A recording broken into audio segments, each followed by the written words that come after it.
शुभेंदु शेखर अवस्थी जी, मैं आपसे सवाल ले लेती हूँ।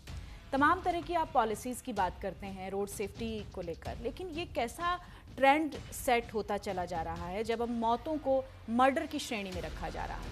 और ये पिछले दिनों की घटनाएं आप उठाकर देख लीजिए कि किस तरीके से एक के बाद एक पूरी लंबी फहरिस्त है जो एक लोगों ने रोड पर अपनी जान गंवाई just because of administration negligence. देखिए सुंदर जी, आपको और आपके साथ में यहाँ पर आए मेरे साथी प्रवक्ता लोग और आपके चैनल को देख रहे जो भी दर्शक लोग हैं, उनको हम ये बताना चाहते हैं कि ये बड़ी दुखद घटना है और जिन लोगों की जिम्मेदारी इस पे होनी चाहिए थी उस पर एक्शन भी लिया जाएगा। ये दूसरी घटना है जनकपुरी के बाद। हमने पता लगाया 123 मेन जो पूरा नाला बना उसमें 123 मेन होल के ढक्कन लगाए गए थे और मेन होल के ढक्कन को यदा कदा लोग चोरी कर लेते हैं और उसके अंदर जो सरिया होता है उसको निकालने का प्रयास करते हैं। जो लोग मेरे ख्याल से ड्रग्स लेते हैं वो लोगों का ये चोरी का एक बड़ा सिंड्रोम चलता है। उसके बावजूद भी ये गलती मैं अपनी मानता हूँ, हमारी सरकार की मानता हूँ, क्योंकि मैं गलती इसलिए मैं अपनी मानने वाला हूँ क्योंकि इसकी समय भारतीय जनता पार्टी की सरकार है। प्रशासन में जिन लोगों का इसमें हाथ है, जिन लोगों ने ध्यान नहीं दिया है या जिन लोगों ने उसको आइडेंटिफाई करने के बाद उसके ऊपर कोई एक्शन नहीं लिया है, उसकी जांच होकर उस पर एक्शन लिया जाएगा।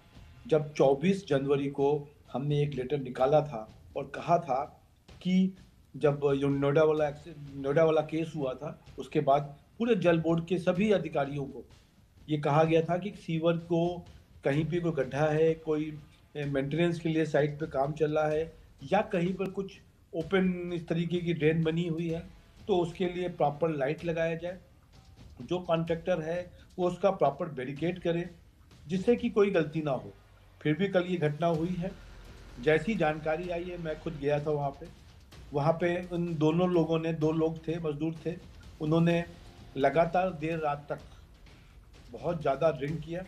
जब वो चल रहे थे तो रास्ते में गड्ढा खुला हुआ था, उसमें वो गिर गए और दूसरा साथी उसने किसी को बताया नहीं क्योंकि उसको लगा कि वो भी नशे में बहुत है और सवेरे उठ के जब उसने ये जानकारी दी तो तत्काल प्रशासन ने उस पर एक्शन लिया। फायर ब्रिगेड के लोग पहुंचे और फिर उसको निकाला गया। मैं फिर आपके चैनल के माध्यम से कहता हूं कि जो प्रशासन की कमी है, जहां प्रशासन की कमी है और ज़्यादा जितना भी भारतीय जनता पार्टी इस पर एक्शन ले सकती है करेगी और आगे की चीज़ों के ऊपर भी कड़ाई से एक्शन करेगी, कहीं ये घटना दोबारा ना हो। वंदना सिन्हा जी, आप तो एक बहुत बड़े मॉडल की बात करते रहे हैं, लगातार आपकी सरकार की तरफ से भी बहुत बड़ी बड़ी बातें कही गई। कुछ दिन पहले तक आप लोग सत्तासीन थे, कितना इस मॉडल का इम्पैक्ट दिखता है जब ये डेटा निकलकर सामने आता है एक्सीडेंट्स का? देखिए सबसे पहले तो सोनल जी, आपके चैनल के माध्यम से ये मैं बोलना चाहूंगी कि ये बहुत ही दुख भरी घटना है और ये घटना सिर्फ आज नहीं हुई। आप घटनाक्रम देखेंगे तो ये लगातार 17 जनवरी से लगातार होती आ रही है। यूपी में नोएडा में पहले हमारा युवराज ने अपनी जान गंवाई, फिर आप देखिए यही सेम घटना अभी कुछ दिन पहले हुआ और फिर आज ये आपके सामने रोहिणी की घटना आई है। तो ये तीनों लगातार घटना ये दिखाती है कि भारतीय जनता पार्टी की सरकार को दिल्ली में कोई फर्क नहीं पड़ता है। गरीब के जान की इस सरकार में कोई वैल्यू नहीं है। यदि आज अभी मैं शुभेंदु जी को सुन रही थी, इन्होंने कहा वो शराब पिए हुए था, वो गिर गया। शुक्र है कि इन्होंने ये नहीं कहा कि जाके वो गड्ढे में कूद गया। मैं तो कम से कम इतना ही उन्होंने वो कर लिया कि उन्होंने ये नहीं कहा कि जाके वो गड्ढे में कूद गया है। नहीं तो भारतीय जनता पार्टी की सरकार तो वो सरकार है कि वो ये भी कह सकती थी कि वो जाकर गड्ढे में कूद गया। लोगों की जान जा रही है, लोग अपने बेटे खो रहे हैं। देखिए इसमें कोई भी हो सकता है, मैं भी हो सकती हूँ, आप भी हो सकता है। मुझे नहीं लगता कि दिल्ली में कोई भी जनता यहाँ पे सेफ है। आप देखिए 3 यहाँ पे दिल्ली में इनकी आप 4 अपनी सरकार के नंबर्स को एक्नॉलेज नहीं करेंगी वंदना? आप देखिए दिल्ली में 4 इंजन की सरकार है। हमारे समय में तो हर बात में फाइलें रोकी जाती थी। यदि हम कुछ तो एलजी साहब के पास कभी फाइल रुकी है, पुलिस व्यवस्था हमारे पास नहीं थी। आज तो इनके पास दिल्ली में सरकार है, एमसीडी में सरकार भारतीय जनता पार्टी की है, पुलिस सेंट्रल के अंदर है, सेंट्रल में भारतीय जनता पार्टी की सरकार है, 4 इंजन की सरकार इस दिल्ली में बुरी तरीके से फेल है। लेकिन भारतीय जनता पार्टी के किसी नेता को, किसी मंत्री को, यहाँ की सीएम को बिल्कुल भी इस चीज पे शर्म नहीं आ रही है कि यहाँ की जनता सफर कर रही है, लोग मर रहे हैं, सिर्फ लीपा पोती पे काम चल रहा है। यहाँ पे सिर्फ और सिर्फ लीपा पोती हो रही है, काम के नाम पे जीरो है। यही हालात रहे तो ना यहाँ पे आप सेफ है, ना तो यहाँ पे हम सेफ है, ना यहाँ की कोई जनता सेफ है। अब भारतीय जनता पार्टी सिर्फ और सिर्फ इस तरीके की बहाने बनाती है, जी यहाँ पे गड्ढा हो गया या चोरियां हो गई। अरे चोरी हो गई तो चोरी रोकना किसका काम है? पुलिस व्यवस्था का काम है। वो भी तो आज सेंट्रल गवर्नमेंट के अंदर पे है, रोकिए ना चोरी। किसने रोका है आपको? जाके रोक लीजिए। यदि मैनहोल के ढक्कन चोरी कर रहे हैं तो इससे बुरी बात तो फिर कोई भी नहीं है। फिर तो बिल्कुल भी मतलब आपकी सरकार बुरी तरीके से फेल है कि आपके मैनहोल के ढक्कन तक चोरी हो रहे हैं और आपको पता ही नहीं है। फिर तो पुलिस व्यवस्था भी आपके हाथ में कहाँ सोई हुई है सरकार? कहाँ सोई? 4 इंजन की सरकार क्या काम कर रही है दिल्ली के अंदर? और आप यदि जो उनको प्रोटेक्ट करने जा रहे हैं, यदि सौरभ भारद्वाज ने इस चीज को, तो उनको डिटेन कर लिया गया, आज उनको रोका गया। जो रोकने वाला काम है वो तो आप कर नहीं रहे। आप कितनों का मुंह चुप करा लोगे? कितनों का मुंह बंद करोगे? लेकिन देखो जनता बेवकूफ नहीं है, सब कुछ सामने खुल के आ रहा है। कभी 24-23 साल के लड़के की जान जा रही है, कभी 25 साल के लड़के की जान जा रही है। लेकिन आरोप आप लोगों पर भी लग रहे हैं वंदना सिन्हा जी कि अगर आप लोग रोड सेफ्टी का एक बेटर रोड मैप तैयार कर लेते तो शायद सिचुएशन आज ऐसी ना होती जैसी आज दिख रही है। 1 साल में भारतीय जनता पार्टी, देखिए भारतीय जनता पार्टी ने 1 साल में क्या काम किया? आपका भी तो अपना पूरा लंबा चौड़ा ट्रैक रिकॉर्ड है ना। मैं डाटा निकालू, मेरे पास पूरा स्टैटिस्टिक्स है, आपकी सरकार के समय का भी है और अभी बीजेपी का भी है। मैं आई कंप्लीटली एग्रीड कि ये जो इस वक्त जो डाटा है ना, ये हाईएस्ट है रोड सेफ्टी के लिहाज से। लेकिन आपकी सरकार जब थी तब भी सिचुएशन कमोबेश यही थी। तो जब सरकारें एक दूसरे पर आरोप प्रत्यारोप करती हैं उस वक्त वो अपने गिरेबान में झांक कर क्यों नहीं देखते भाई कि आपकी सरकार के समय पर भी सिचुएशन ठीक ऐसी ही थी। रोड सेफ्टी को लेकर लंबा चौड़े बजट की बात करते हैं, लेकिन कितना बजट खर्च होता है, कितना बजट सर्कुलेट होता है, क्या इस पर विचार नहीं होना चाहिए क्या?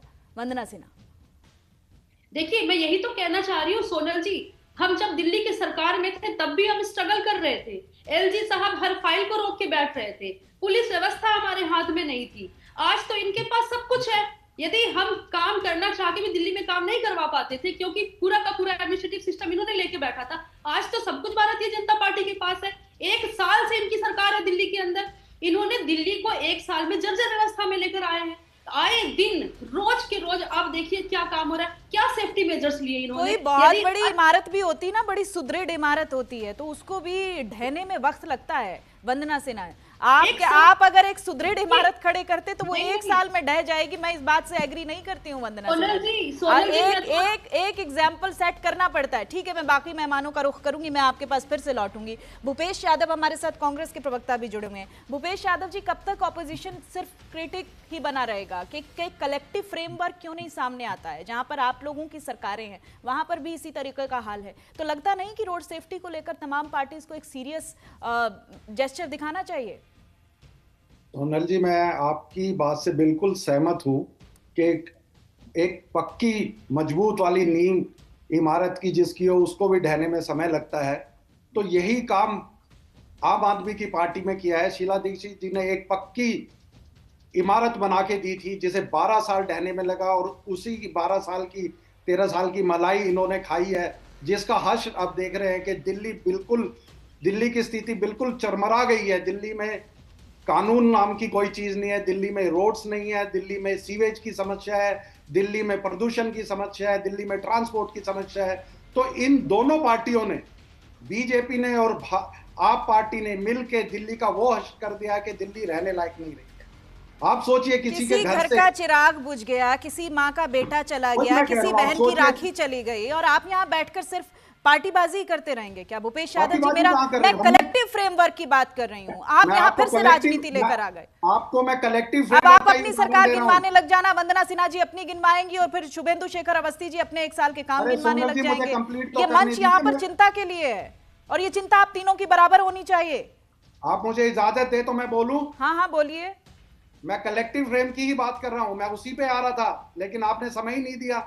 जब शीला जी मुख्यमंत्री बनी, कांग्रेस ने दिल्ली की कमान संभाली, तब केंद्र में वाजपेयी जी की सरकार थी, उनके साथ उन्होंने मिलकर काम किया। कभी उन्होंने बहाने नहीं बनाए कि सेंटर में बीजेपी की सरकार है, एमसीडी में बीजेपी है और हम क्या करें, हम कुछ नहीं कर सकते। कभी शीला दीक्षित जी ने बहाने नहीं बनाए, उन्होंने जिम्मेवारी ली, आगे बढ़ के कदम बढ़ाए और दिल्ली को विश्व की 10 उन्नत राजधानियों में से एक बना के दिखाया। क्या उन्होंने बहाने बनाए थे? क्या ये कलेक्टिव एफर्ट्स नहीं थे?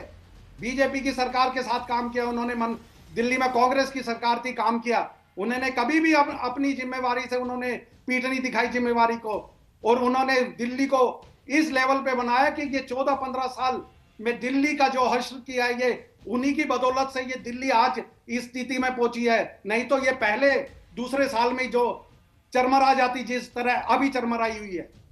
मैं वही आपको बताना चाह रहा हूं कि ब्लेम गेम से कुछ नहीं होगा, सरकारों को जिम्मेवारी लेनी पड़ेगी, जैसे शीला दीक्षित जी ने जिम्मेवारी ली थी। इन दोनों पार्टियों को भी जिम्मेवारी लेनी पड़ेगी, प्लान बनाना पड़ेगा। रील से कुछ नहीं होगा, फोटो खिंचवाने से के हम 3 दिन में पॉल्यूशन, हम 10 दिन में पॉल्यूशन, हम 50 बस लाते, अरे करके क्या दिखाया 1 साल में? उसका डाटा सरकार को, उसका डाटा लोगों को चाहिए, उन्हें बताए कि 1 साल में क्या करके दिखाया भाजपा ने। ठीक है, अनुराग कुलश्रेष्ठ जी रोड सेफ्टी एक्सपर्ट हैं, मुझे लगता है ज्यादा बेहतर बारीकी से बता पाएंगे। राजनीति के इतर सर मैं आपसे थोड़ा टेक्निकली समझना चाहूंगी कि ये जो लगातार एक लंबी फहरिस्त आ रही है, ये हादसे एक के बाद एक बढ़ते चले जा रहे हैं, किस तरीके का आप फेलियर देखते हैं और कहाँ लूप हॉल्स देखते हैं सर? एक्चुअली सोनल जी बिल्कुल सही कहा आपने। मैं तीनों पैनलिस्ट की बात से लगभग सहमत हूं। जो ब्लेम गेम आपस में होता है, एक का एक्सेप्टेंस, दूसरे का ब्लेम गेम और तीसरे का शीला दीक्षित जी के टाइम का डेवलपमेंट, नो डाउट बहुत अच्छा था।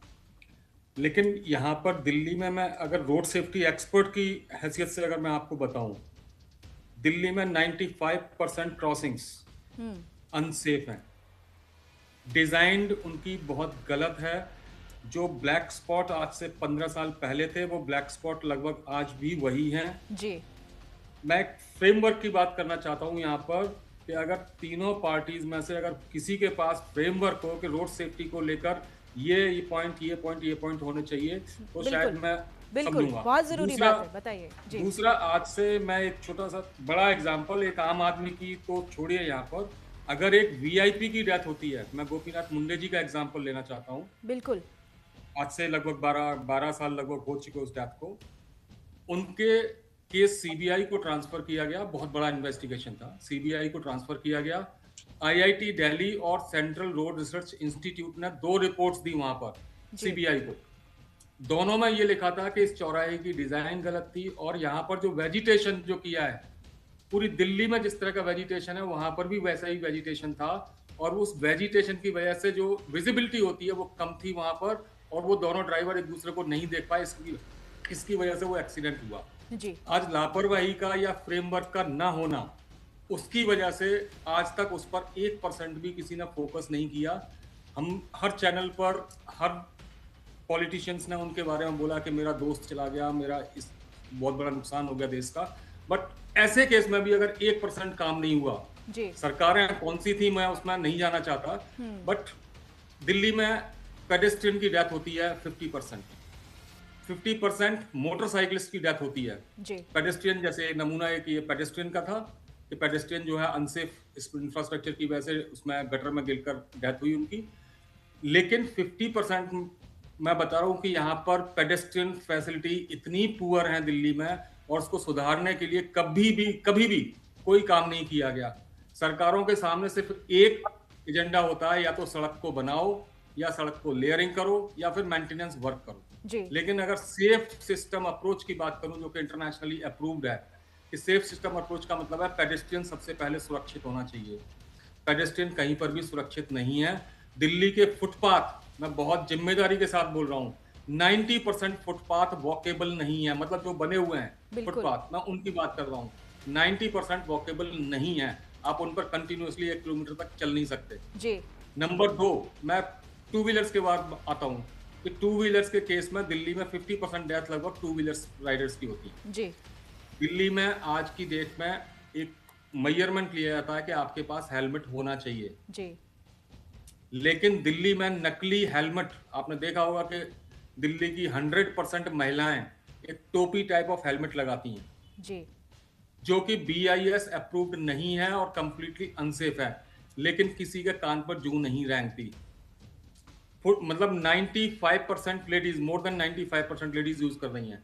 धड़ल्ले से ये हेलमेट हर किसी के सामने ये बिकता है, हर किसी रोड पर बिकता है, लेकिन यहाँ पर किसी भी पॉलिटिकल पार्टी का कोई भी जो है नुमाइंदा वहां पर ये नहीं कहता कि इस पर बैन होना चाहिए, इसको हटाना चाहिए। ऐसी फैक्ट्रीज, जिम्मेदारी के साथ मैं बोल रहा हूँ, 95% मैन्युफैक्चरिंग दिल्ली और गाजियाबाद में होती है हेलमेट्स की, सब स्टैंडर्ड हेलमेट। कुछ स्टैंडर्ड बनाए जाते हैं जो कि फेक होते हैं, उन पर ISI की स्टैंप लगाई जाती है जी। लेकिन किसी भी डिपार्टमेंट, मतलब जब फ्रेमवर्क होगा किसी सरकार के पास या किसी पॉलिटिशियन के पास, तभी वहां पर कोई कार्रवाई आगे होगी। जेब्रा क्रॉसिंग की बात करता हूँ, जेब्रा क्रॉसिंग्स में हमारे यहाँ पर एक बहुत जो चलान किए जाते हैं पुलिस द्वारा, वो बोले जाता है स्टॉप बिफोर स्टॉप लाइन, मतलब stop line violation. Stop line 95% zebra crossing से पहले है ही नहीं दिल्ली में जी। और किसी को भी ये समझ में ही नहीं आता कि जेब्रा क्रॉसिंग से पहले स्टॉप लाइन होनी चाहिए और तो ये वायलेशन का चलान होगा। लेकिन दिल्ली पुलिस धड़ाधड़ चलान करती है और हम सब लोग यहाँ पर बैठे बैठे आपस में इन बहसों में उलझे रहते हैं। तो ये छोटा सा फिगर है और इसी का नतीजा है कि जब किसी के पास कोई भी फ्रेमवर्क नहीं है, स्टेट गवर्नमेंट के पास, किसी पॉलिटिशियन के पास, किसी ब्यूरोक्रेट के पास, मतलब IAS एंड IPS के पास, उसकी वजह से गडकरी जी को पार्लियामेंट में बोलना पड़ता है कि मुझे शर्मिंदगी होती है जब मैं एक्सीडेंट को रोक नहीं पाता हूं, कमी नहीं कर पा रहा हूं। सिर्फ यही रीजन है। ठीक है, और उसकी जिम्मेदारी से तीनों को, अगर तीनों बिल्कुल बिल्कुल बहुत जरूरी बात कह रहे हैं और मुझे उम्मीद है कि तीनों ही पार्टी के प्रवक्ता बहुत ध्यान से इस बात को सुन भी रहे होंगे। वंदना सिन्हा जी, आपके पास मैं आती हूँ। आप अभी बात कर रही थी अपने समय